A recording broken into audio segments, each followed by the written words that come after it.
آج کل عام طور سے ایک فتنہ پیدا ہو گیا ہے ارضائے عوام.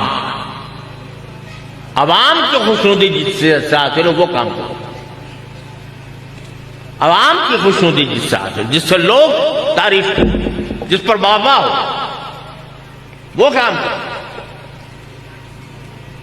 یہ رسول کریم سرور عالم صلی اللہ علیہ وسلم نے باخبر فرما دیا. یاد رکھو تمہارے اعمال اسی وقت اللہ کے ہاں کوئی قابل قدر ہوں گے جب تم وہ اللہ کے لیے کرو. اور اگر شہرت کے لیے کیا، عوام کی مقبولیت کے لیے کیا، پیسے حاصل کرنے کے لیے کیا، تو اللہ کے ہاں بالکل قبول نہیں.